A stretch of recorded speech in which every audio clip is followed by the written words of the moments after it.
The classroom fell silent. Every eye followed the teacher as he singled her out, pointing at her with that smug, condescending smirk. She had felt his gaze before cutting, dismissive, the kind that made her small in a room full of privilege. Today, he was determined to humiliate her, to expose what he assumed was ignorance. But he did not know the storm she carried behind her calm, the memory that recorded every textbook, every equation, every page she had ever seen. As he demanded an answer, her mind raced ready to shatter his arrogance in an instant. If you want to see more stories like this, subscribe to my channel, Racism Untold Stories. You will witness the untold truths of prejudice and resilience. The school smelled of polished floors, waxed lockers, and the faint scent of antiseptic. Sunlight streamed through tall windows, illuminating rows of desks like a cathedral of privilege. The walls bore framed accolades, photographs of past students smiling with trophies, plaques celebrating achievements, honors etched in permanence. Everything in this space whispered opportunity, success, and legacy. Yet for some, these walls were a reminder of exclusion, a constant nudge that the world had already decided their place. Amara walked the corridors with careful steps. Her shoes were worn, the soles scuffed from years of walking to school in the rain. Her backpack, simple and faded, carried her textbooks, notebooks, and dreams. She noticed contrasts everywhere: the designer jackets draped over chairs, the flawless hair, the polished nails. Her classmates moved with a confidence she had learned to observe from a distance. Their futures were assumed secure, their privilege invisible even to themselves. She had learned to read these unspoken signals, to navigate spaces where she was both present and invisible. She had learned early that the world judged her before she spoke, measured her by her skin before her mind. Amara's mother worked double shifts at a local diner, her hands rough with labor, her body exhausted, but her love constant. Her father had left before she could form a memory, leaving a silence filled with questions she had long since answered herself. Life had demanded resilience, and Amara had supplied it willingly. She had learned to observe, to memorize, to anticipate. Knowledge became her refuge, her silent rebellion against the assumptions cast upon her. Her intelligence was both her armor and her secret. She had a photographic memory, a mind that absorbed every textbook, every page, every lecture with near-perfect clarity. She had studied alone in dimly lit rooms, borrowed books from libraries, reread old notebooks, traced diagrams until they were etched into her mind. She did not need validation. The world rarely offered it freely. Her brilliance was a quiet defiance, an internal fire that required no audience until the moment arrived when it could not remain hidden. She had been careful in her interactions, understanding the dynamics of the classroom. Teachers often had favorites, students whose family names carried weight, whose perceived intelligence aligned with expectation. Others, like the teacher today, measured ability not by achievement but by appearance, by skin, by conformity to a standard she had never fit. Amara had felt his judgment before, in the subtle narrowing of his eyes, the dismissive tone, the barely hidden smirk when she raised her hand. He thrived on asserting superiority, and she had learned to move around him, to remain unseen until necessary. The classroom was a stage where these unspoken hierarchies played out daily. Rows of desks formed an invisible barrier between privilege and perceived inadequacy. She could see it in the way he graded, the way he called on some students more than others. The casual assumption that certain students required public correction while others were absolved. She had witnessed it with others, minority students singled out, subtly belittled, reduced to mistakes amplified for the entertainment of the majority. It was an invisible pattern, repeated over years, a quiet injustice that left scars deeper than any mark on a page. Yet Amara was no stranger to observation. She had learned to read people as clearly as she read textbooks. She could sense the slight hesitation before a question, the micro-expression that betrayed doubt, the whispers that followed her down the hall. She noticed which students were curious, which were cruel, and which merely followed the patterns of authority without question. These details, once invisible to most, were recorded and catalogued in her mind, ready for the day they might matter. Her own classroom experience had been shaped by contrasts. Some days she felt the sharp edge of expectation, the sting of subtle prejudice. Other days she experienced moments of quiet solidarity, the unspoken support of friends who recognized her diligence and intelligence. Her life outside these walls was a study in duality, The neighborhood where streets were cracked, libraries were small, and opportunity was scarce, versus the polished halls of her school, where success was assumed and failure was often punishment for those already disadvantaged. She carried both worlds within her, a constant reminder of the disparity she faced. She had dreams, quietly nurtured, of changing the narrative, not for herself alone, but for those like her who had to prove their worth in environments that assumed inadequacy. Every late night spent with textbooks, every page memorized, every problem solved in the quiet solitude of her room was a step toward that vision. She knew the system was rigged, yet she also knew that knowledge could be a weapon, a shield, and a tool for transformation. Her classmates may have seen her as quiet, timid, or compliant. Few understood the storm that raged beneath her calm exterior. She had learned to harness that storm, to channel it into precision and preparation.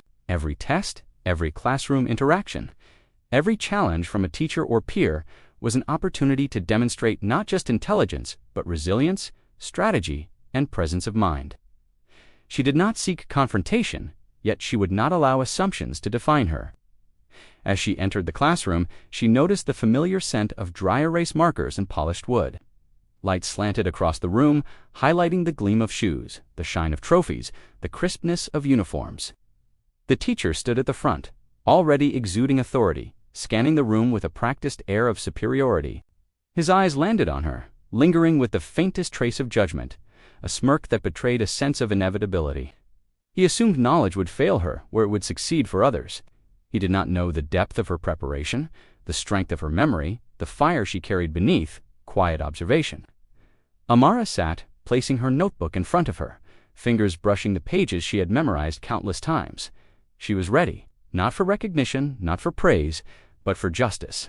She understood the rules of this world, the subtle hierarchies, the power dynamics of race and privilege. She also understood her own mind, her own strength, every detail she had absorbed over the years, every pattern she had noticed, every injustice she had silently catalogued, would serve her in this moment. The stage was set. The teacher's gaze was firm, his confidence absolute. He had chosen her for a reason, to assert dominance, to make an example. He did not realize that the tool he wielded as a weapon against her would be the instrument of his own exposure.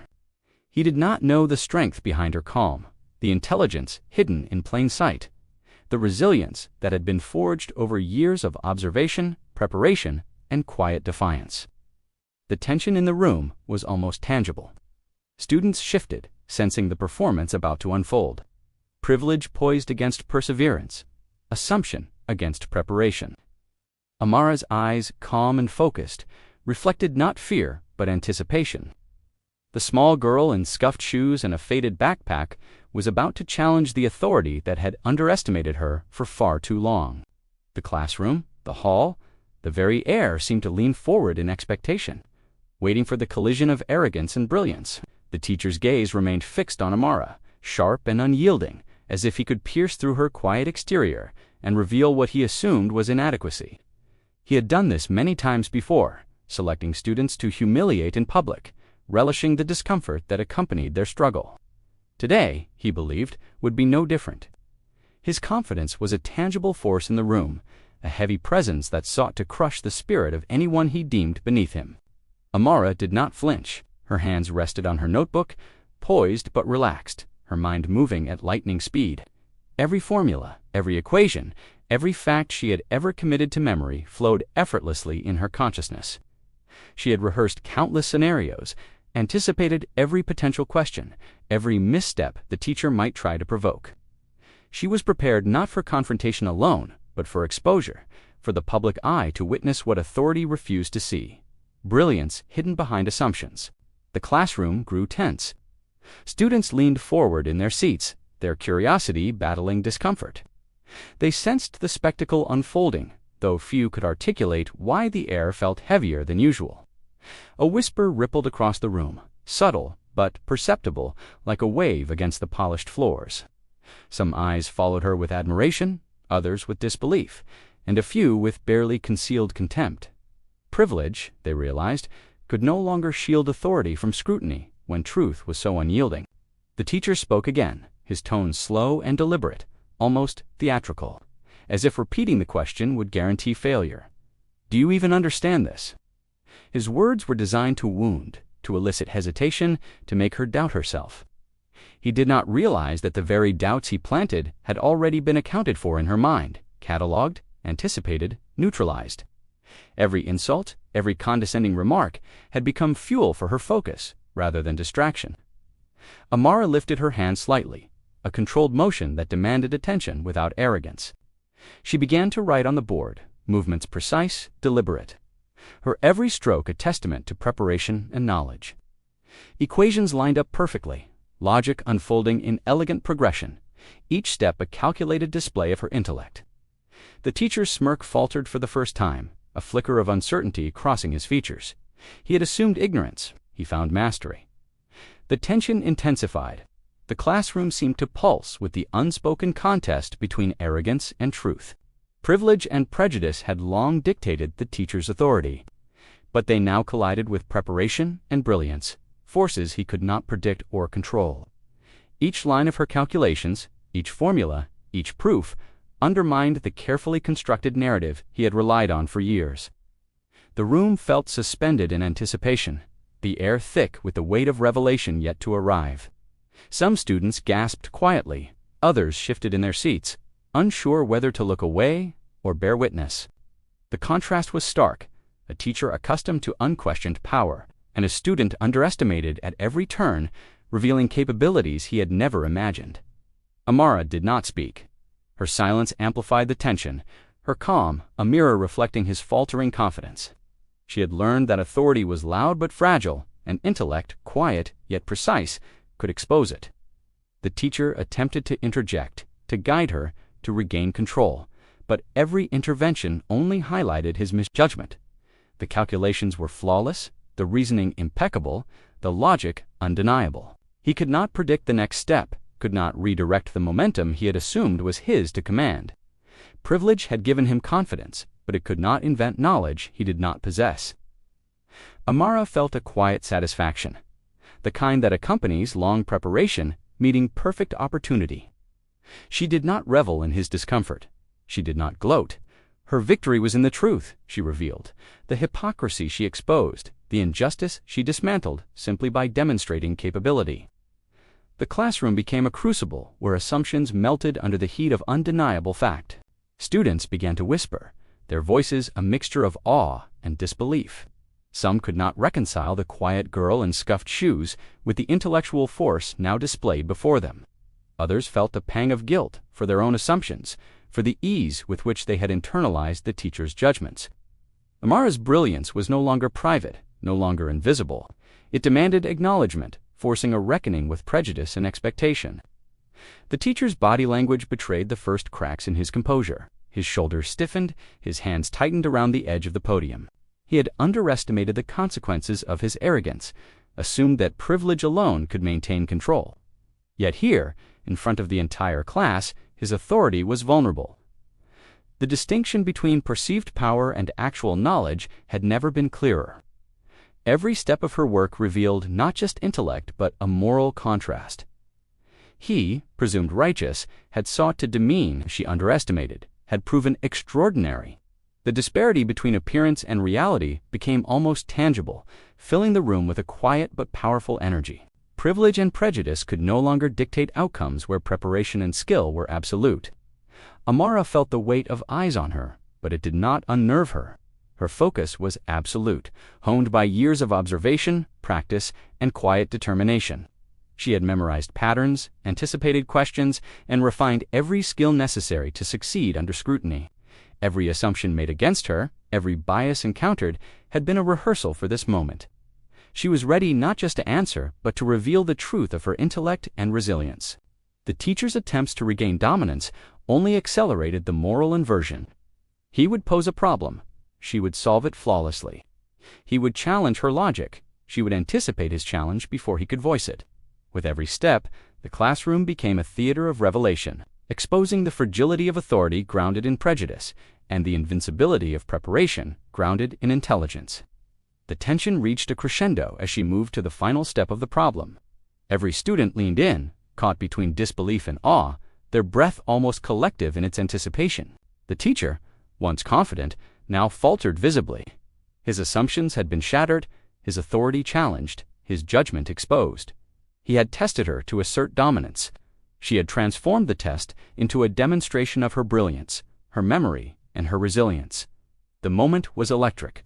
Silence dominated, broken only by the scratching of chalk against the board, the steady movement of Amara's hand completing the final lines. The classroom, once a space of privilege, hierarchy, and expectation, had shifted. A quiet moral reversal was underway, visible to all who bore witness. Students who had doubted her, dismissed her, or aligned with authority now faced a new reality. Their perceptions, like the equations on the board, had to be recalculated. Amara's calm gaze swept briefly across the room, noting reactions, cataloging every flicker of emotion. Some faces reflected awe, others discomfort, a few hidden shame. She had not sought humiliation for the teacher, nor validation for herself. She sought truth, and it had manifested spectacularly. Her brilliance, hidden by assumptions and prejudice, now demanded acknowledgement.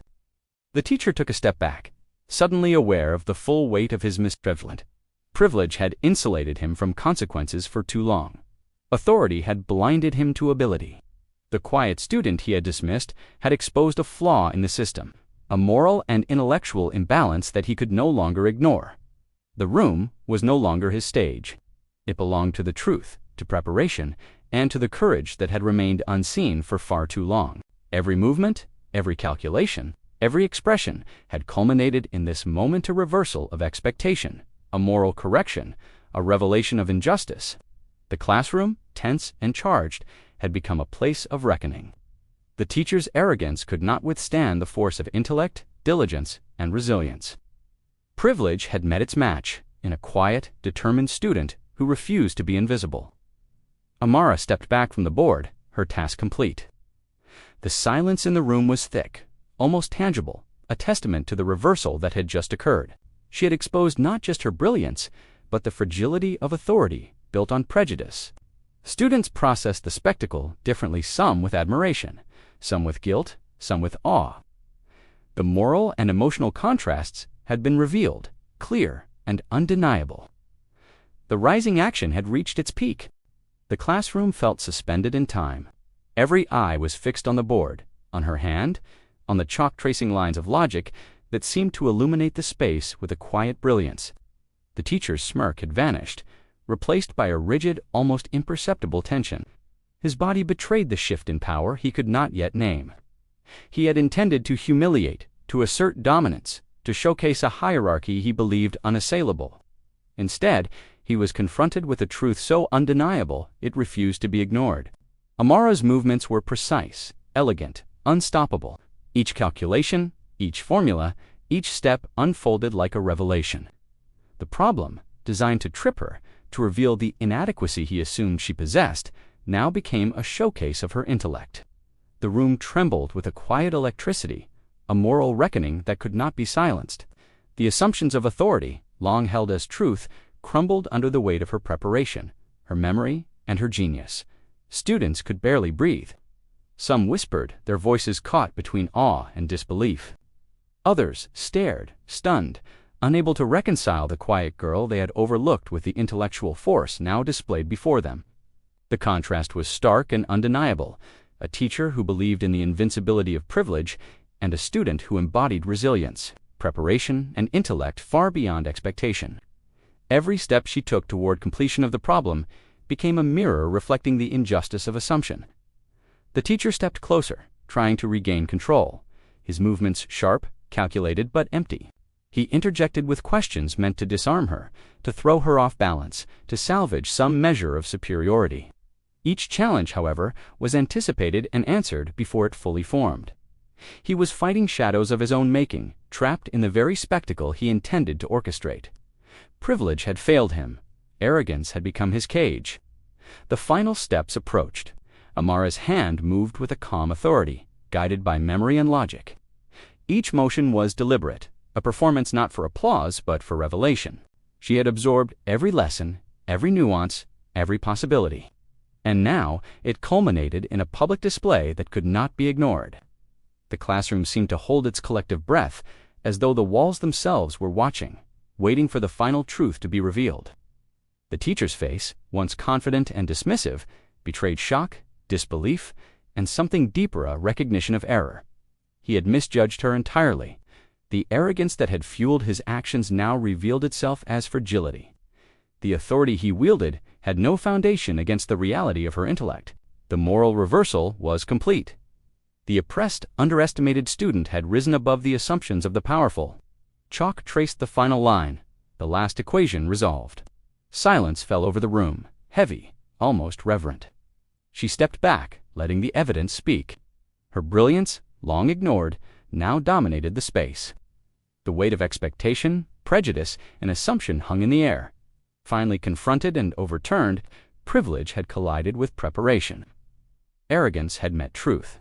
Some students whispered apologies to themselves, realizing the ease with which they had internalized bias. Some stared in awe, acknowledging a brilliance they had once overlooked.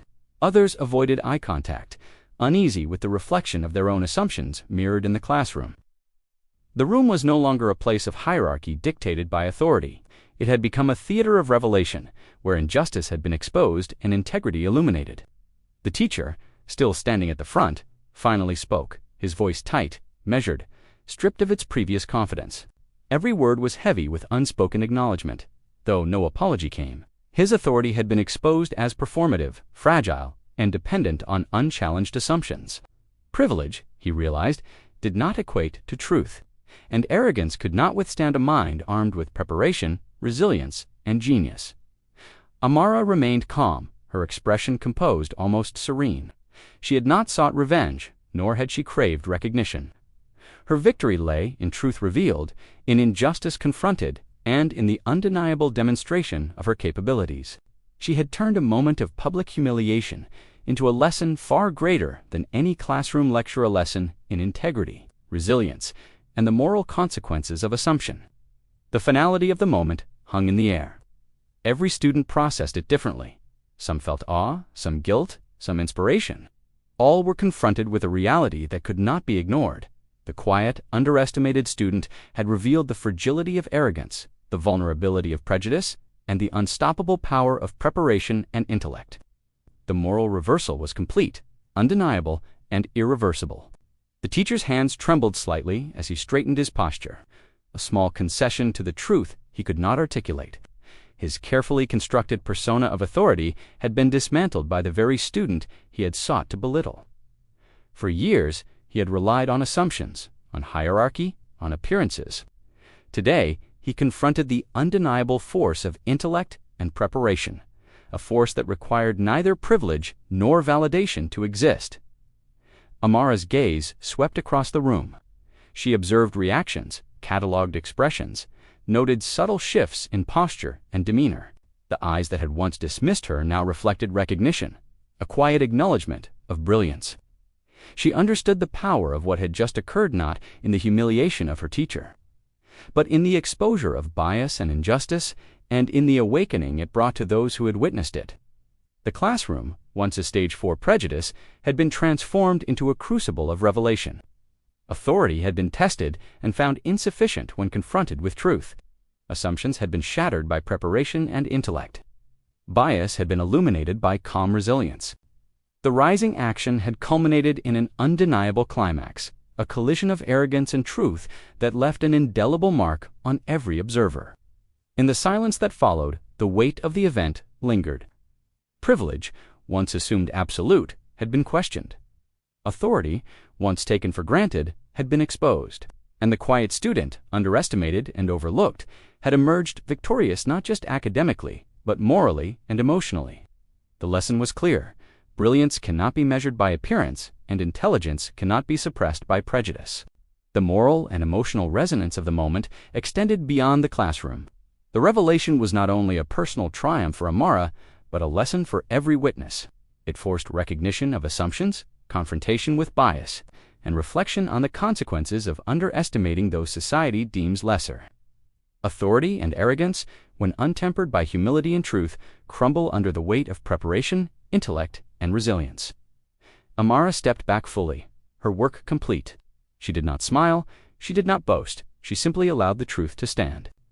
The teacher's smirk was gone, replaced by a quiet acknowledgement of defeat.